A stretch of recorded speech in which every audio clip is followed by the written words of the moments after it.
Bonjour à tous. Je commence par vous souhaiter une bonne année avec mes meilleurs vœux pour 2021.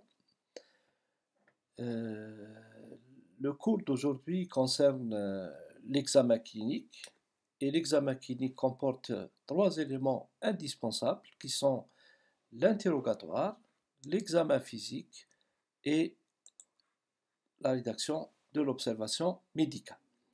Donc aujourd'hui, nous allons voir l'interrogatoire en détail et ce qui vous permettra donc d'entamer la première partie de cet examen clinique.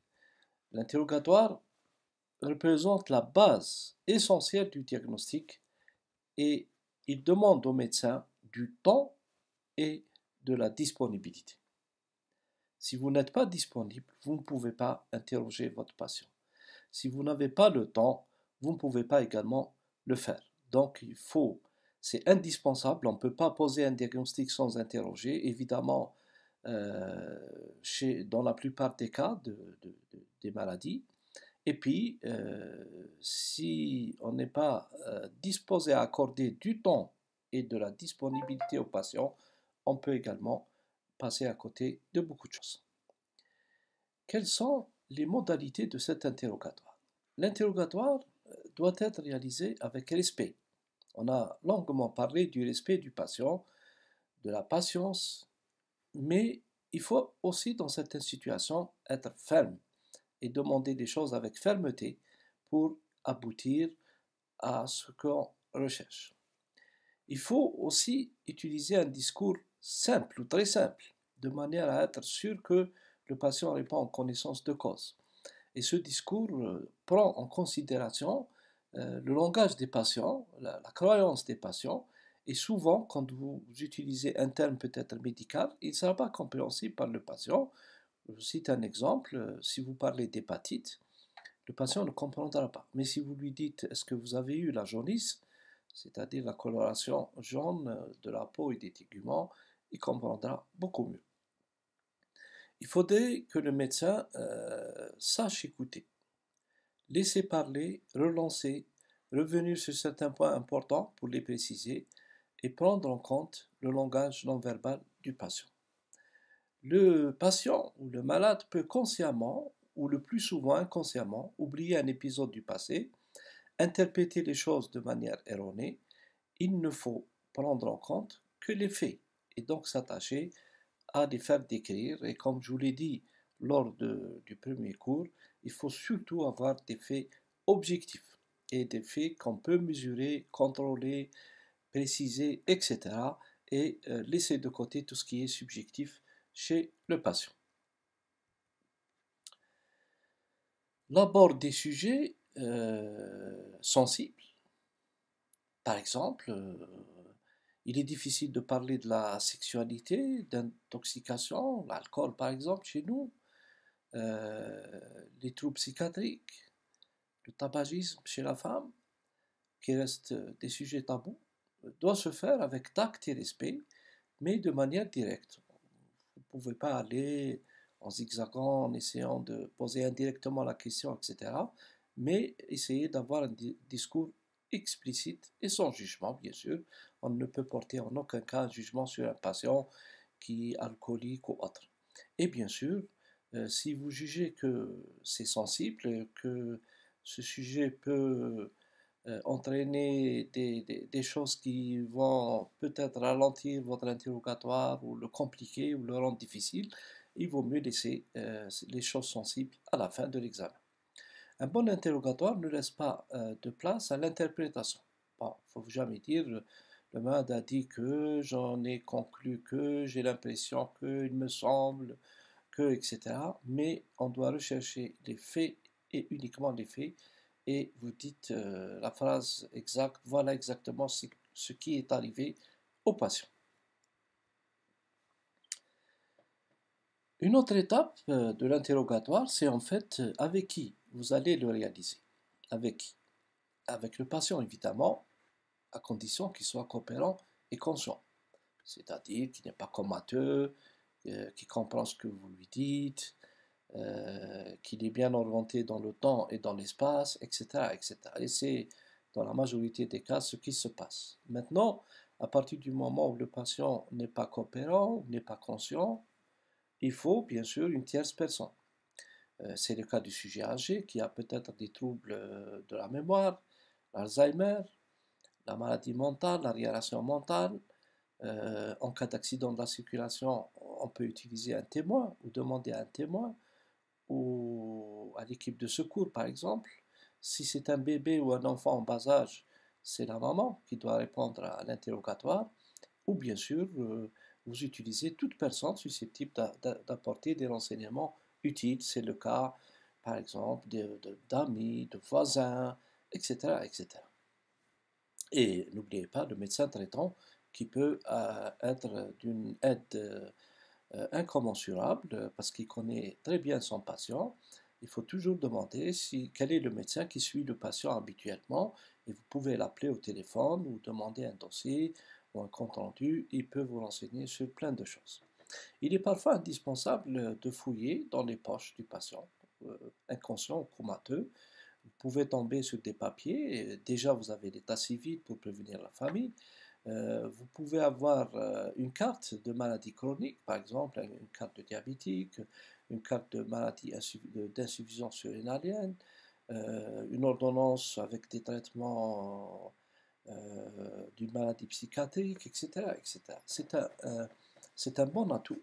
On peut trouver plein de choses en fouillant parfois dans les poches d'un patient inconscient ou comateux.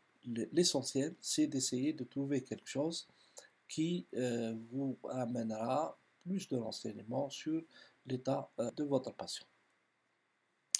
Et bien sûr, en remplissant un dossier du patient, vous avez besoin d'éléments importants qui sont l'état civil. Et cet état civil commence évidemment par le nom et le prénom du patient. Vous savez que, comme je vous l'ai appris la première fois, il faudrait s'adresser au patient par son nom ou par son prénom, ou sinon monsieur ou madame.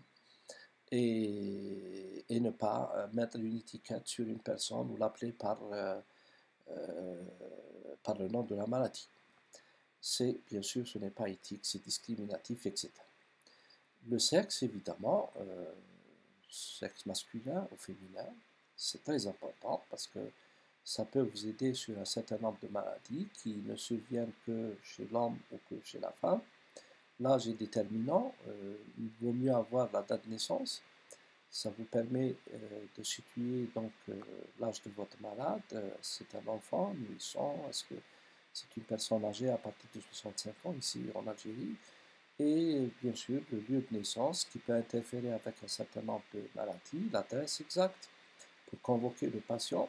Vous supposez que vous avez un examen, vous recevez un examen en retard, mais cet examen retrouve quelque chose de positif, il faut bien sûr convoquer tout de suite le patient. Vous ne pouvez pas le faire si vous n'avez pas d'adresse. La profession, en précisant si le patient a été exposé à un toxique antérieurement, il y a plein de maladies professionnelles, le stress et si le patient est en chômage ou non. Le téléphone et l'email de la personne, les coordonnées du médecin traitant, vous vous assurez que le patient a a une sécurité sociale ou non, c'est-à-dire est-ce qu'il est assuré sur le plan social ou non, parce que beaucoup de médicaments restent chers et donc ça peut influer sur votre prescription. Supposez que le patient nécessite un certain traitement, s'il n'est pas assuré social, il sera difficile d'acheter son traitement. Donc en fait, il faut bien préciser ce côté-là. Et vous savez également ici que les maladies chroniques sont prises à 100%, remboursées à 100%. Bien. Et bien sûr, il faut connaître bien comme il faut, demander quel est l'état de l'hygiène, notamment du logement. Est-ce qu'il y a une promiscuité, des personnes qui habitent, qui sont très nombreux dans un appartement ou même pas un appartement. Donc tout ça peut donner des informations capitales sur la maladie éventuelle. Ensuite, le motif de la consultation. Le motif de la consultation, c'est le motif ou les motifs parfois, mais souvent c'est le patient se présente avec quelque chose, un motif de consultation ou d'hospitalisation. Et là, il faut commencer par écouter le malade. Le patient va raconter son histoire de la maladie. Et là, évidemment, il faut l'écouter attentivement. Si vous n'écoutez pas, et vous voyez bien que je suis en train de répéter le mot écoute à plusieurs reprises parce que c'est fondamental et capital. Et cette écoute va vous ramener le plus souvent le diagnostic si vous le faites bien, si vous complétez par des questions assez précises les dires du patient, vous allez sans aucun doute aboutir à de meilleures choses. Évidemment, écouter attentivement, c'est déterminer ce qui gêne le patient, ce qu'il souhaite que le médecin solutionne.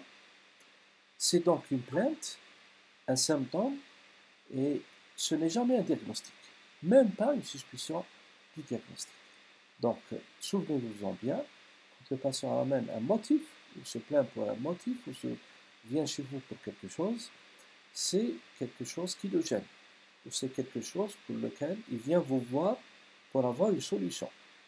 Donc, il va se plaindre de quelque chose, et il faut absolument donc le solutionner en essayant d'apporter des réponses à ce qu'il demande.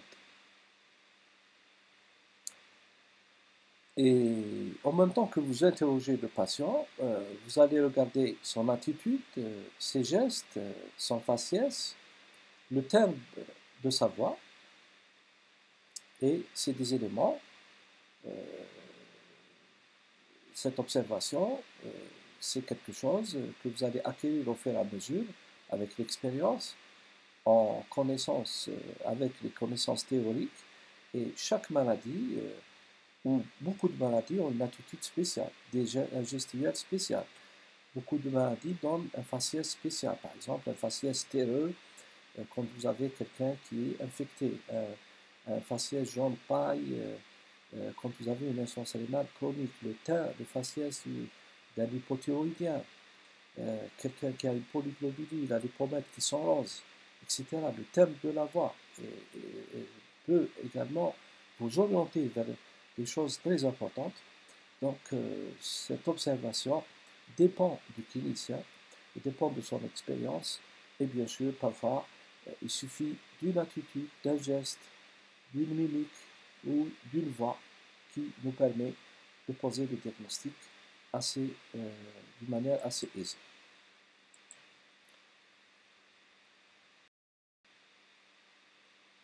Le récit du patient suffit parfois à poser le diagnostic, souvent il sert d'orientation, donc il est nécessaire de poser des questions et ce qu'on vous demande, c'est que vous soyez compréhensif, réconfortant et empathique. Qu'est-ce que ça veut dire? Ça veut dire que en même temps que le patient est en train de parler, dites oui, je comprends. Empathique, ça veut dire que vous mettez à la place du patient, que vous ressentez ce qu'il a, par exemple, vous dites voilà, je n'arrive pas à dormir, etc. Oui, je comprends parfaitement, c'est une douleur qui vous empêche de dormir, etc. etc. On a très bien longuement discuté sur l'empathie lors du second cours. Et bien sûr, attention, faites très attention, le patient n'est pas un médecin, il ne sait pas ce qui est important à dire et ce qui l'est moins. Donc vous ne pourrez pas dire le patient ne me l'a pas dit. Plutôt, il faut reconnaître que vous avez oublié de demander. Et ça a une importance capitale. Par exemple, lors de la visite générale, quand je passe voir des patients, donc souvent, je pose des questions. Il faut savoir, comme je vous l'ai dit, poser les bonnes questions. C'est par rapport à l'expérience, par rapport aux connaissances théoriques. Et quand je demande au médecin, il dit voilà, il ne me l'a pas dit. C'est pas, il ne vous l'a pas dit, mais c'est vous qui n'avez pas demandé. Ou plutôt, vous avez oublié de demander, mais parfois c'est quelque chose de capital. Les précisions qui doivent être apportées et s'assurer que vous êtes sur la même longueur d'onde que le malade, il faut préciser le ou le motif de consultation ainsi que tous les symptômes énumérés par le patient. Ne pas oublier que les patients ignorent la signification des termes médicaux. Par exemple, si dyspnée signifie maladie respiratoire, voire un asthme, une fièvre signifie toujours une infection. Mais pour vous, ça a plusieurs significations. C'est ce qu'on va voir dans les diagnostics différentiels, etc. Et les patients omettent un ou plusieurs caractères de leur trouble. Une douleur se caractérise par des choses, par ces circonstances de survenue. Est-ce que son installation a été brutale ou le début de la maladie a été brutal ou progressif? Quel était son horaire? Ou quel est son horaire, sa durée, son siège, son irradiation? Le type de la douleur, est-ce que c'est une douleur à type de pesanteur, de brûlure, de crampe ou de tension, par exemple? Les circonstances de survenue, qu'est-ce qui peut exagérer ou faire disparaître la douleur? Est-ce que c'est le repos? Est-ce que c'est la prise alimentaire? La prise de médicaments? Est-ce que le jeûne? C'est le jeûne? Est-ce que c'est le repos? Et bien sûr, n'oubliez pas une chose importante, le retentissement sur le quotidien de la personne. Par exemple, si on parle de douleur, le patient va vous dire que cette douleur m'empêche de bouger, de marcher, ou de faire de l'activité physique, ou m'empêche de dormir, ou j'ai tellement mal que j'évite de manger pour ne pas encore déclencher la douleur. Et ça entraîne souvent, à la longue, une perte de poids importante. Donc, quand un patient, par exemple, ne mange pas, est-ce qu'il ne mange pas parce qu'il n'a pas d'appétit ou est-ce qu'il ne mange pas parce qu'il a peut-être mal de déclencher la douleur par la prise alimentaire? C'est un exemple simple, mais qui a son importance et qui peut nous renseigner sur plein de choses en cas de pathologie chez le patient. Ce qu'il faut également rechercher, ce sont les troubles fonctionnels. Donc, souvenez-vous, on a parlé des signes physiques, des signes fonctionnels également chez les patients. Et quand vous avez quelque chose au niveau d'un organe, on recherche toujours quelque chose qui pourrait donc entraîner une insuffisance ou une exagération de la fonction d'un organe, etc. Par exemple, vous avez une douleur abdominale accompagnée de douleurs, des troubles urinaires tels que c'est une colique lymphatique. Donc, ce n'est pas une douleur, même si elle est à l'intérieur de l'abdomen, elle n'appartient pas à un organe digestif, c'est au contraire, elle appartient au rein, à l'arbre urinaire. Quel que soit le symptôme d'appel, il faut rechercher les autres troubles fonctionnels, qu'il s'agit de troubles respiratoires, cardiovasculaires, neurologiques, digestifs. Et chez la femme, n'oubliez pas le retentissement éventuellement sur le caractère du cycle menstruel. Il y a plein de pathologies qui entraînent donc une aménorrhée, c'est-à-dire un arrêt du cycle menstruel, par exemple une infection profonde, grave, telle que la tuberculose, ça peut être une maladie psychique telle que l'amaigrissement aménorrhée, donc chez la femme qui a donc un symptôme donc, psychologique important, et ça finit par faire le syndrome de Tourette, aménorrhée, amaigrissement et anorexie. C'est l'anorexie mentale. Donc, il faut toujours demander au patient si ce symptôme s'accompagne, par exemple, d'une perte d'appétit, d'une exagération de l'appétit, une dyspnée, une augmentation du travail cardiaque, etc., etc. C'est très important. Ça peut être lié à l'organe lui-même ou ça peut être indirectement lié aux conséquences de la maladie. D'autres éléments sont importants dans l'interrogatoire, c'est les habitudes de mode de vie. Et dans les habitudes de mode de vie, on recherche donc un changement récent dans les habitudes au mode de vie du patient, telles qu'une modification du poids, donc il faut toujours connaître le poids antérieur, le sommeil, est-ce qu'il y a une insomnie ou une hypersomnie chez le patient, les habitudes alimentaires, le surmenage physique, est-ce qu'il y a des soucis familiaux ou professionnels qui peuvent donc retentir négativement sur le patient, ou est-ce qu'il y a un stress?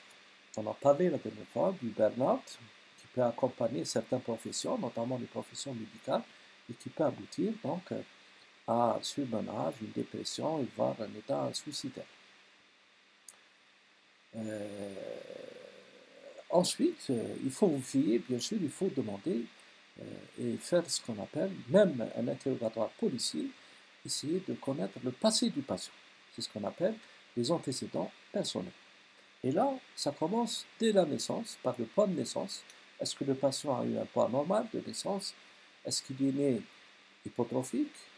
Est-ce qu'il est né même pas à terme? C'est un prématuré? Est-ce qu'il est né avec un gros poids? C'est le cas de la macrosomie, conséquence de la diabète gestationnel, un diabète qui est survenu pendant la grossesse ou chez un diabétique déjà connu. Et le fait d'accoucher un gros bébé va entraîner plus tard, à l'âge adulte, un risque de diabète, que ce soit un enfant hypotrophique ou macrosome, il y a un risque de devenir diabétique plus tard. Donc si vous avez cet élément, c'est bien.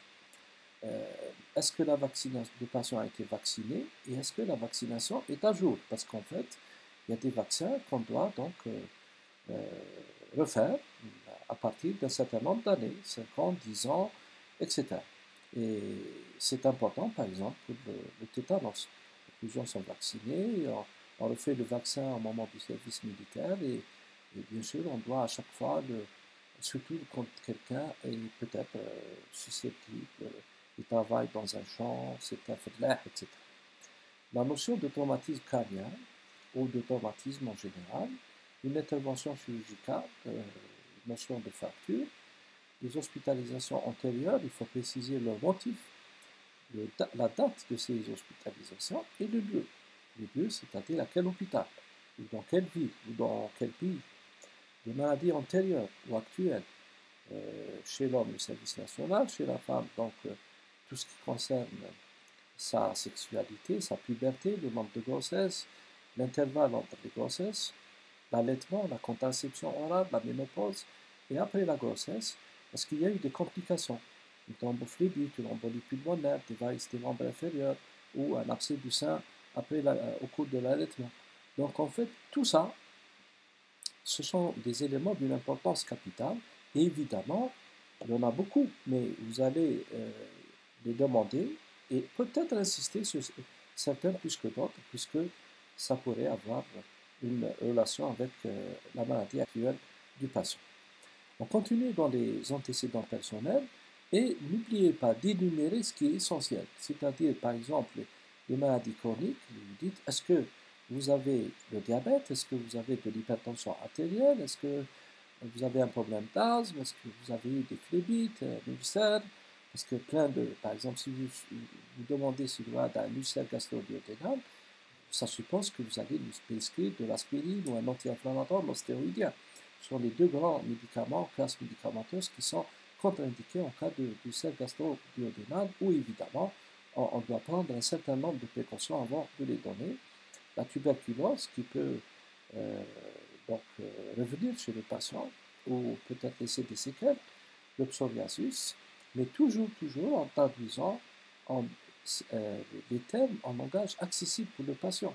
Les patients connaissent beaucoup de maladies, mais sous un nom différent du, de- du vôtre. Donc, en fait, il faut connaître le langage populaire, le langage avec lequel les patients connaissent certaines maladies. Les maladies sexuellement transmissibles, donc il y en a plein, puis, pour ne citer que le sida, les antécédents de suppression de dépression ou d'un trouble psychiatrique, si oui, recherché si le malade a été hospitalisé ou s'il y a eu une tentative de suicide, c'est très important à connaître. N'oubliez pas de demander au patient s'il a une surcharge pondérale ou bien sûr vous allez le peser, vous allez calculer son BMI. S'il est en surcharge ou en obésité, évidemment vous demandez son poids antérieur ou le poids le plus élevé au cours de la vie du patient. Ou sinon son poids habituel, il devrait vous donner une information, une orientation sur ce sujet. Bien sûr, en fonction de la profession du patient, euh, vous voyez, est-ce qu'il est suivi en médecine du travail? Parce que dans les, dans les lieux de travail, il y a ce qu'on appelle la médecine du travail qui fait donc une visite régulière, notamment annuelle, chez les personnes et même font un bilan régulièrement. Donc vous demandez si au cours de cette visite on a trouvé une hypertension artérielle, est-ce qu'on a trouvé un diabète, est-ce qu'on a réalisé un électrocardiogramme ou d'autres examens importants. Et bien sûr, il se pourrait que le malade a une maladie génétique, métabolique, quelque chose qui a évolué depuis l'âge de la pédiatrie. Vous pouvez toujours demander au pédiatre ou demander tout simplement au patient de ramener son carnet de santé sur lequel il y aura des éléments importants. L'allergie, c'est un élément très important et même capital parce qu'en fait, ça peut conditionner la vie du patient.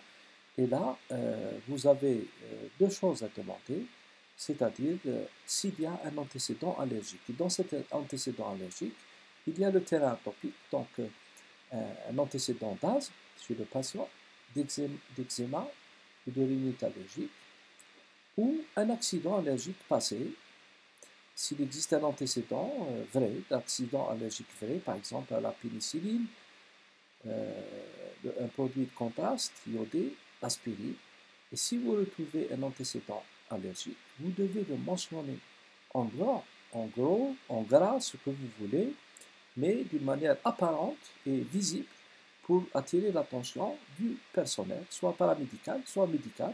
Et si vous mettez patient allergique à la pénicilline, patient allergique à l'iode, on va pas, ou à l'aspirine, on ne va pas s'amuser à le prescrire ou à le amener faire une radiographie et injecter de l'iode. Évidemment, quand il arrivera à la radiographie, on lui demandera s'il est allergique. Mais tout peut arriver. Et on peut être dans une situation de surcharge, comme on l'est maintenant, on l'a été, par exemple, en radiologie, il y a plein de Covid chez lesquels on demande un scanner, on peut, pour des raisons oubliées, le malade peut payer très cher. Donc, en fait, il vaut mieux le demander dès le départ, et quand vous demandez à chaque fois la même chose, le patient enregistre et ça lui permet donc de lui-même dire qu'il a peut-être un antécédent allergique, et ça vaut mieux pour tout le monde. On laisse pratiquement à la fin des habitudes toxiques du patient. On peut lui demander, et on aura bien sûr parcouru plein de choses. Si on a un problème pulmonaire, si on a un problème de suspicion de cancer, etc., on va s'appeler à demander surtout les habitudes toxiques, notamment le tabagisme. Et attention, si le patient vous a dit qu'il a arrêté, vous dites depuis quand. Parce qu'en fait, pour se débarrasser des toxiques du tabac, il faut des années et des années, 5 à 8 ans au moins. Actuellement, on a également la chicha qui est en train de se généraliser chez nous, et les jeunes croient que c'est anodin et que c'est pas toxique. C'est très toxique, c'est comme si vous fumiez un paquet de cigarettes à chaque fois. L'alcoolisme, c'est également important, et la toxicomanie. Donc en fait, en fonction du terrain dans lequel vous vous trouvez, vous allez demander tout ça à vos patients, et sans omettre, oublier de poser la question. L'hygiène de vie ou les mesures hygiéno-diététiques ou le style de vie, c'est bien sûr s'assurer que le malade a une activité physique, rien que la marche, peut-être, ou une activité physique, et bien sûr demander cette intensité. Donc s'il ne fait rien, ne bouge pas, ne marche pas, il est sédentaire. Et là, ça ouvre la porte à plein de maladies métaboliques, le diabète, l'obésité, etc. L'alimentation, est-ce qu'elle est saine ou non? Qu'est-ce que mange le patient? Est-ce qu'il est soumis à un régime particulier, soit à cause d'une maladie, soit lui-même?